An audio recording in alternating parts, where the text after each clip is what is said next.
Ayo berinvestasi akhirat, bangun rumahmu di surganya. Sempurnakanlah ibadah Anda dengan beramal jariah yang pahalanya tidak terputus hingga akhir kiamat.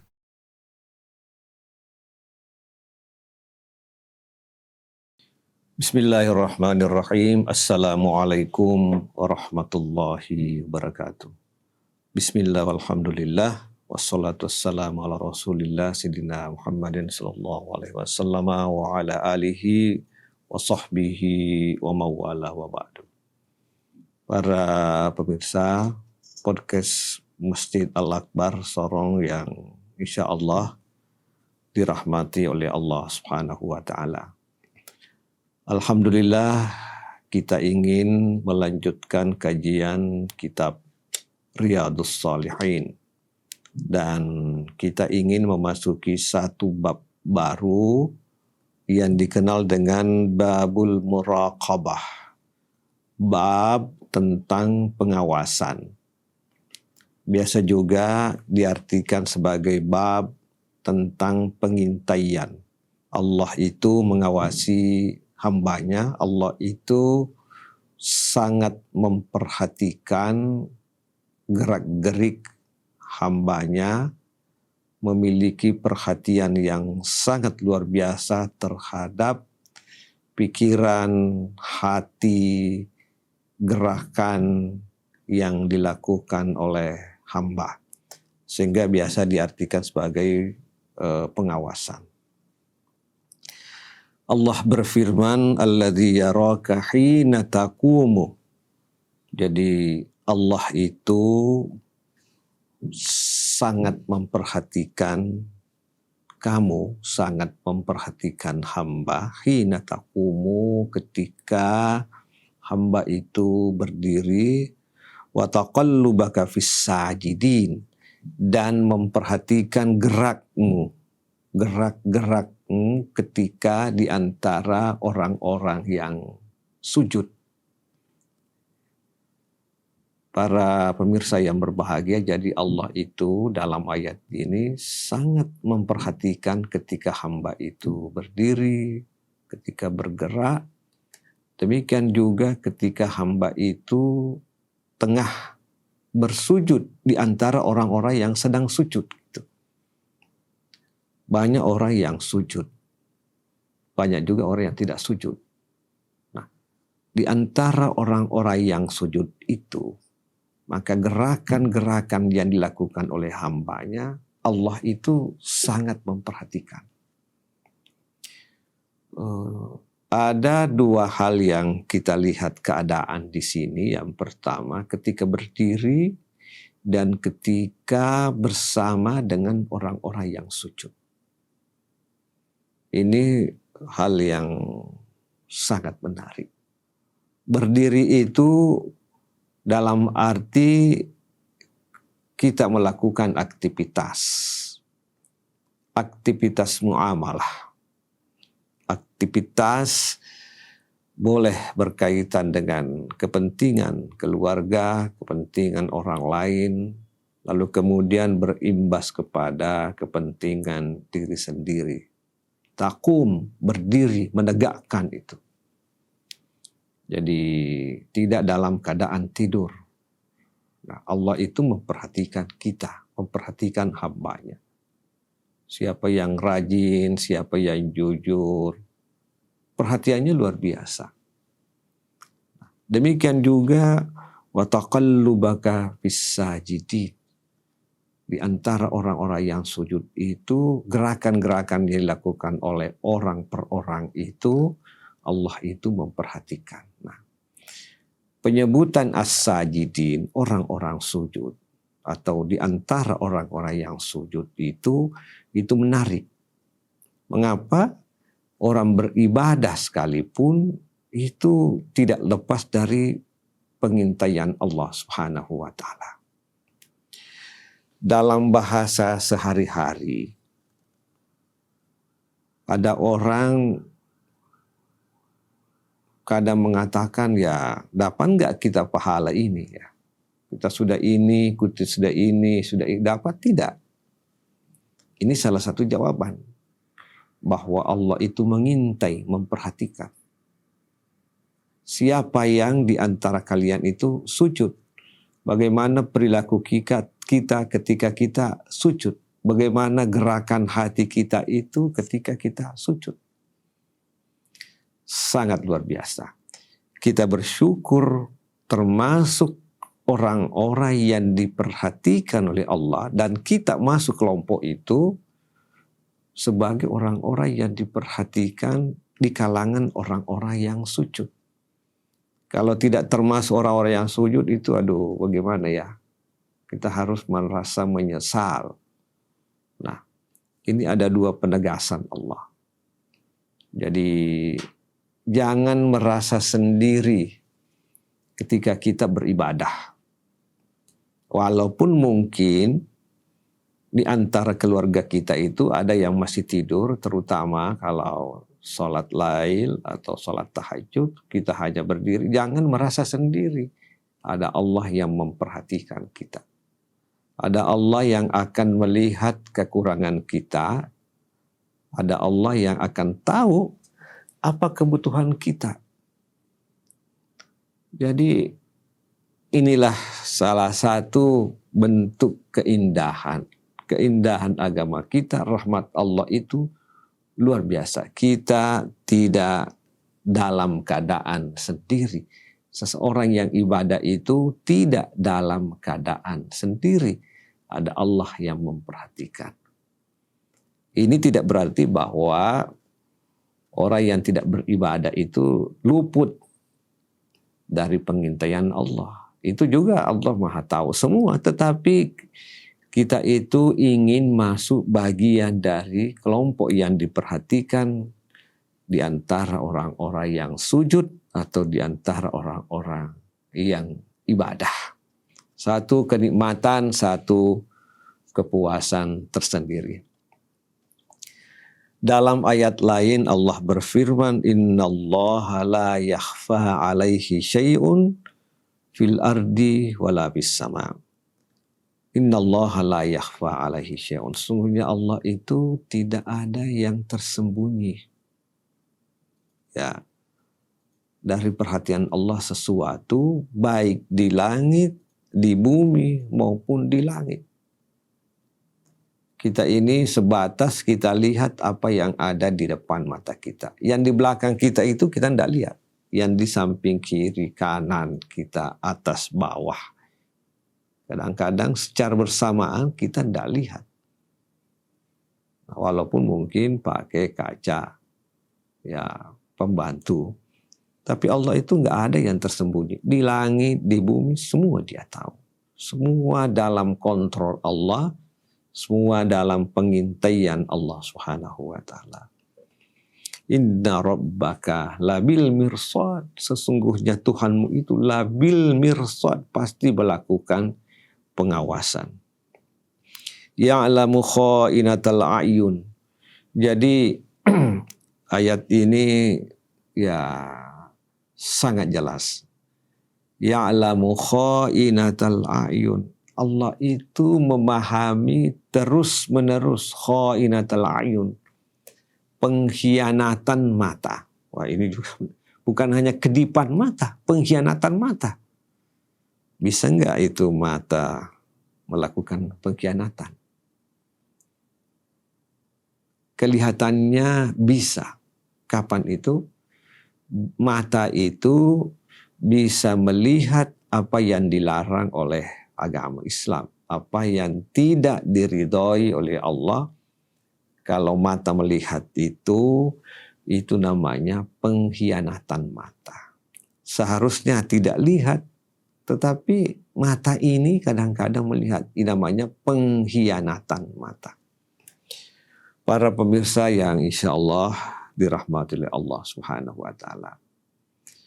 Dalam era sekarang ini kita tidak tahu ya, begitu kita keluar rumah, begitu kita lihat HP kita, mungkin ya kadang-kadang mata ini secara terpaksa ya melakukan pengkhianatan.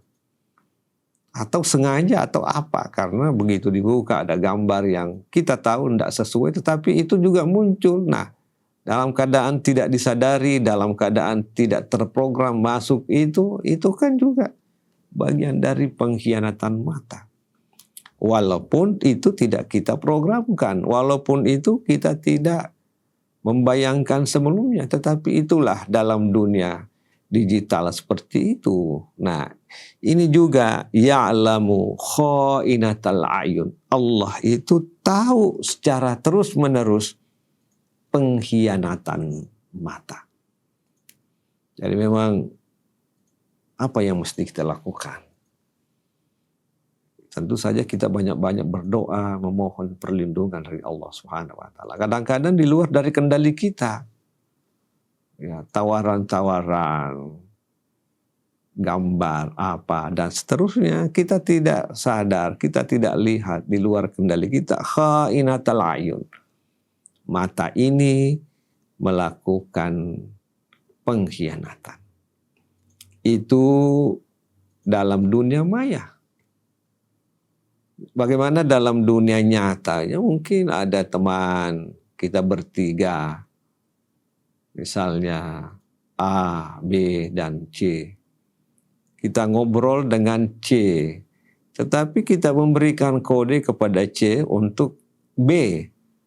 Biasanya itu kedipan mata yang menunjukkan. Ini juga, kalau itu nilainya negatif, itu adalah pengkhianatan mata kita. Orang menjadikan matanya sebagai isyarat sesuatu yang negatif.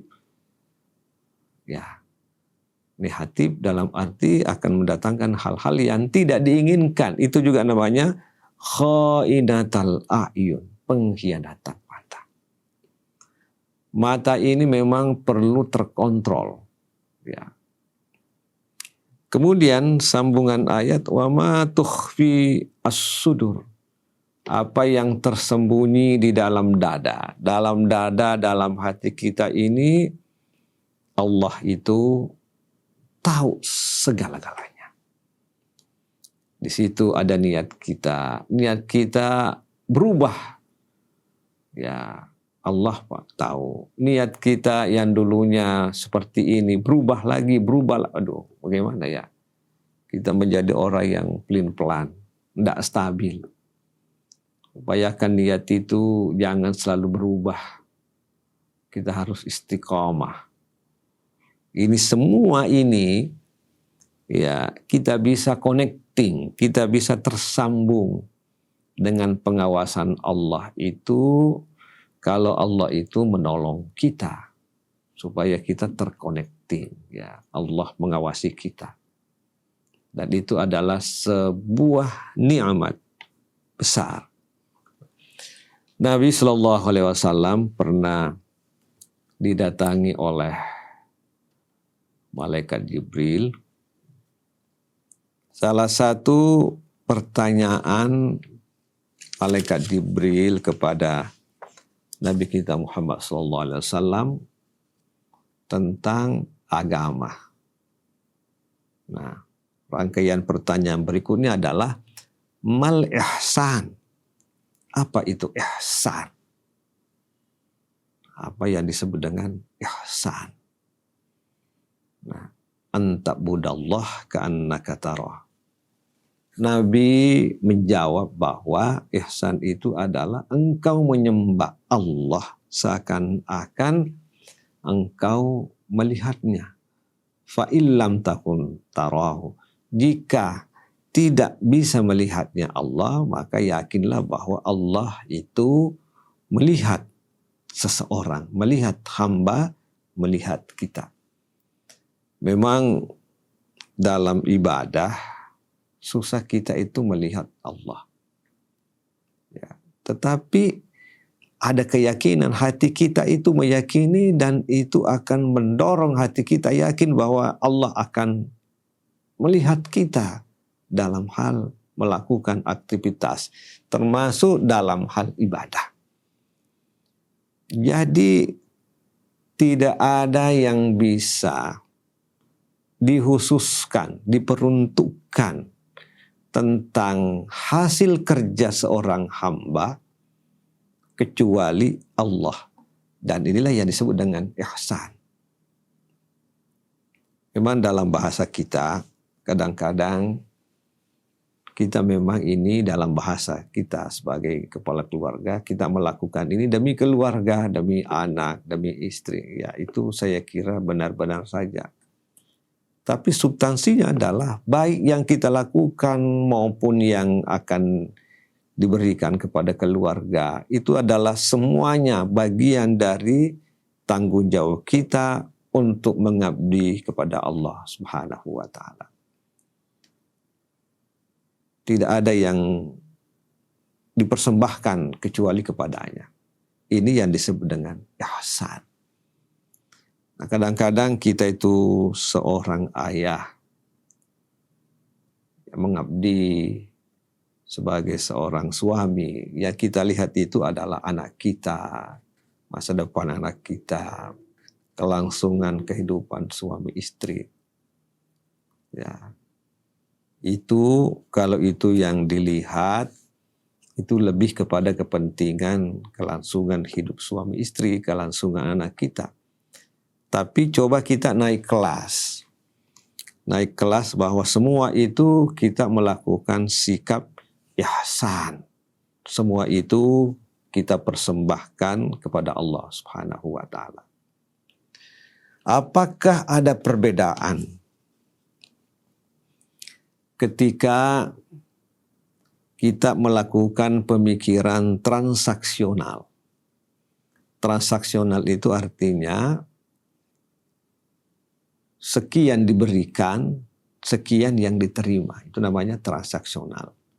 A memberikan sesuatu kepada saya sekian, lalu kemudian saya juga harus memberikan kepada si A sekian. Itu namanya transaksional. Jadi seseorang kalau berpikir transaksional itu selalu mengharapkan imbalan itu. Berapa yang diberikan, berapa yang diterima itu. Nah, itu namanya transaksional. Jadi kalau ada tidak ada yang diterima, maka tidak ada yang diberikan. Seperti itu. Nah, Al-Quran mendorong kita ini mengatakan fastabiqul khairat. Kita harus berlomba-lomba melakukan kebaikan. Jadi kita harus aktif gitu, aktif melakukan kebaikan. Nah, ini bukan pasif itu. Kalau diberikan itu namanya pasif. Kalau memberikan itu namanya aktif. Kalau berlomba lebih aktif lagi. Fastabiqul khairat. Nah, sekarang tadi disebutkan apa ada bedanya kalau kita mengembangkan pola transaksional. Ada saya berikan ketika saya ada yang saya terima. Nah, tapi kalau kita naik kelas bahwa kita memberikan yang terbaik, ya, itu akan memiliki nilai yang sangat luar biasa. Seorang suami memberikan uang 500 rupiah kepada siapa? Kepada istrinya. Akan berbeda pola penerimaan istri kalau suaminya itu mengembangkan pola transaksional dan pola muhsin atau ihsan gitu. Nah, kalau kita memberikan 500 rupiah tadi itu uang kepada istri sebagai bagian tanggung jawab melaksanakan kebaikan ibadah kepada Allah karena Allah, maka nanti itu 500 itu naik dulu ke atas. Kira-kira begitu, naik dulu ke atas ya dalam arti memperoleh rahmat Allah baru turun ke bawah. Kepada siapa? Kepada sang penerima. Penerima siapa? Penerima adalah istri itu. Jadi ada uang, terus memperoleh rahmat, tiba kepada istri itu nilainya beda gitu. Tapi ketika hanya dikasih saja ini uang, ya saya suka kamu, saya cinta kamu, lupa Allah itu misalnya, nanti juga seperti itu, ya transaksinya seperti itu. Apa yang diberikan kepada istri, itu juga nanti istri berikan kepada suami, kasih sayang. Mungkin doa tidak. Ini bedanya gitu. Apa yang kita ingin katakan bahwa dahulukanlah Allah dalam segala hal. Store dulu ke sana, baru kemudian store kepada yang lain. Maka kita akan memperoleh sesuatu yang lebih daripada yang kita berikan. Ini salah satu wujud daripada bagaimana pengintaian Allah itu kepada kita. Kita sampaikan karena dia mengintai kita, terus aja kepadanya supaya Allah itu ya memahami diri kita, kita menyerahkan segala-galanya. Itu bagaimana pentingnya kita itu berbuat ihsan.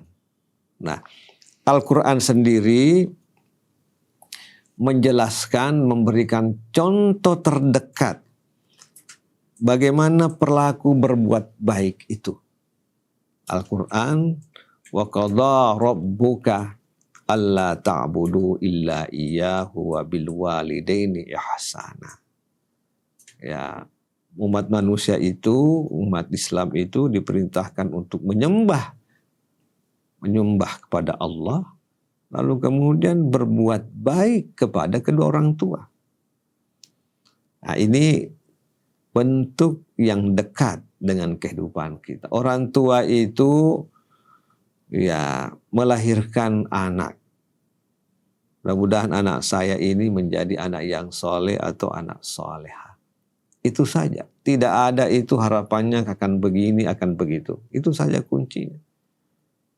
Ya, menjadi anak soleh dan soleha, menyembah kepada Allah Subhanahu wa Ta'ala.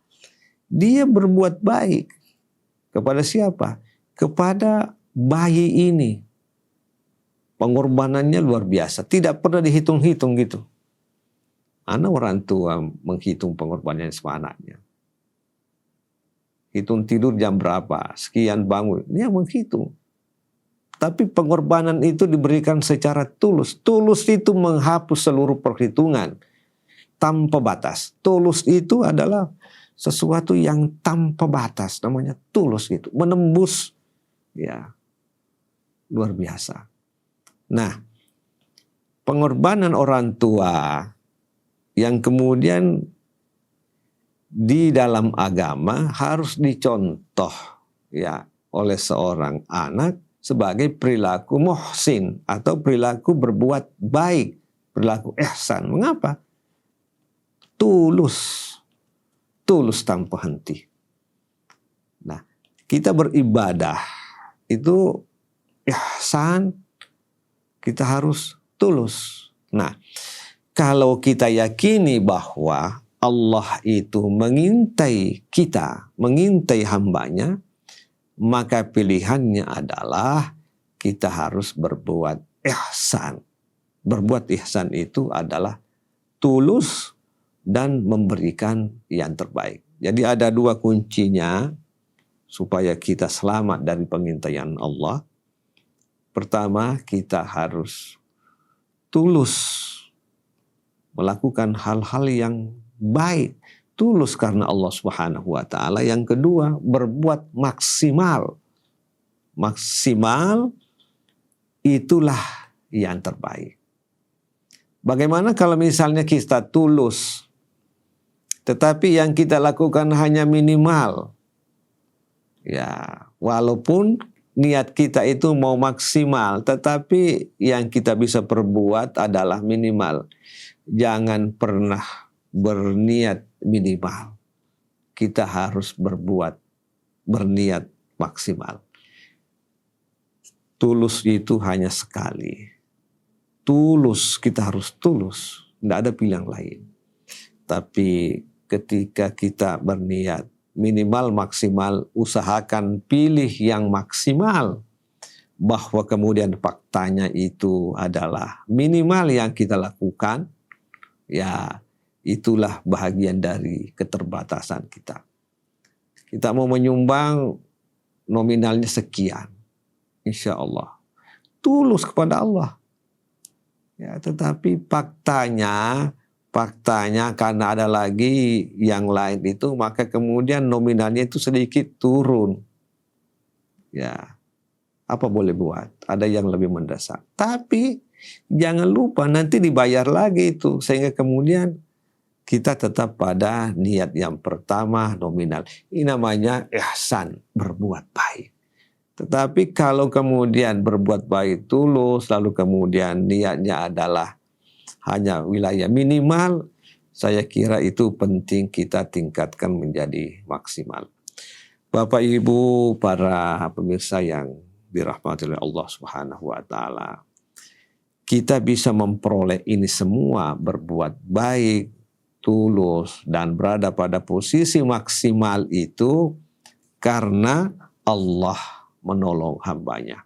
Kalau Allah nggak menolong hambanya, membiarkan kita sangat susah.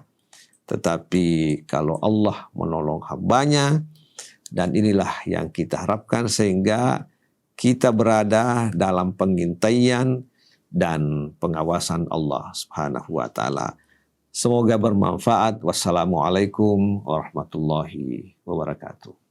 Ayo dukung media dakwah Masjid Agung Al-Akbar dengan ikut berdonasi pengadaan alat multimedia dan operasional dakwah. Usia boleh terputus, pahala jariah mengalir terus.